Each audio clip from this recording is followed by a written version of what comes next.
In the quiet, windswept town of Harmony Creek, Old Man Miller was known for two things: his sprawling, weather-beaten ranch and his stubborn refusal to listen to anyone. His neighbors, a tight-knit community bound by shared struggles against the harsh elements, often shook their heads at his antics. "That Miller," they'd say, "he's got a mind of his own and there's no changing it." But no one could have predicted just how far his stubbornness would take him, or the astonishing secret he was guarding on his isolated property. It all started with the whispers. Strange noises were heard drifting from the Miller Ranch at odd hours of the night. Not the usual sounds of cattle or the creak of a windmill, but something else entirely. Something metallic. Then came the deliveries. Huge, canvas-covered trucks would rumble down the dirt road leading to his property, their cargo a complete mystery to the prying eyes of the townsfolk. When Mayor Thompson, a man whose family had lived in Harmony Creek for generations, decided to pay Miller a visit, he was met with a firm but polite refusal at the gate. Miller, with his kind but weary eyes, simply said, "With all due respect, Mayor, this is private property. Please don't worry about what I'm doing here." This only fueled the town's speculation. Was he drilling for oil? Building some sort of illegal operation? The theories grew wilder with each passing week.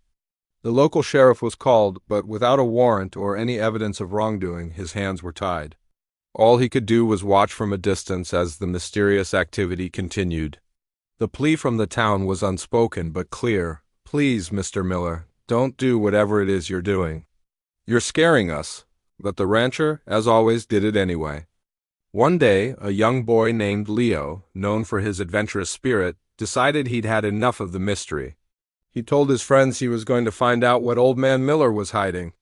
Under the cover of a moonless night, he slipped through a gap in the fence and crept towards the main barn, the source of the strange metallic sounds. His heart pounded in his chest as he peeked through a dusty window. What he saw made his jaw drop. It wasn't a secret oil rig or a criminal enterprise. The barn was filled with sculptures, massive, intricate sculptures made entirely of scrap metal. Gears from old tractors, twisted sheets of corrugated iron, and rusted chains were welded together to form breathtaking figures of animals, mythical creatures, and abstract shapes that seemed to dance in the dim light. At the center of it all was Miller, his face illuminated by the bright flare of a welding torch, his hands working with a skill and passion Leo had never seen before. He wasn't a crazy old recluse, he was an artist. Leo, forgetting his mission to be sneaky, let out an audible gasp. Miller turned, his eyes wide with surprise, then softened into a smile. He beckoned the boy inside. For the next hour, he walked Leo through his secret gallery, explaining each piece. He pointed to a giant metal horse, its mane made of bicycle chains. "This one," he said, his voice thick with emotion, "is for my wife, Eleanor. She loved horses more than anything." He explained that after his wife passed away a few years ago, the silence of the ranch became unbearable. He felt lost. One day, while fixing a broken plow, he saw the discarded metal not as junk, but as something that could be given a new life, a new purpose, just like him. Welding became his therapy, a way to channel his grief into creating beauty. He kept it a secret because he was afraid people would laugh at him, an old rancher playing with scrap metal. He was afraid they wouldn't understand. Leo, completely mesmerized, knew he had to share this. The next morning he dragged his parents to the ranch, and soon word spread like wildfire through Harmony Creek. One by one, the townsfolk came, their suspicion replaced by awe and wonder. They walked through the barn, their faces lit with amazement. Mayor Thompson stood before the metal horse, tears welling in his eyes. He put a hand on Miller's shoulder.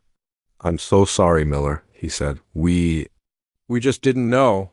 The story of the rancher artist shocked the whole town, but not in the way they had expected. It wasn't a shock of fear, but of profound understanding and admiration. Miller's secret wasn't something to be feared. It was a testament to the resilience of the human spirit and the healing power of art. His sculptures transformed the town's perception of him. He was no longer the stubborn old recluse, but a beloved local treasure. The town organized a festival, showcasing his work, and people came from all over the state to see the miracles of Miller Ranch. Old Man Miller, who had hidden his passion for so long, found a new family in the community he had kept at arm's length. And, in doing so, he showed everyone in Harmony Creek that sometimes the most shocking things are also the most beautiful. Thanks for watching. If you enjoyed this story, don't forget to like and subscribe for more. We'll see you next time.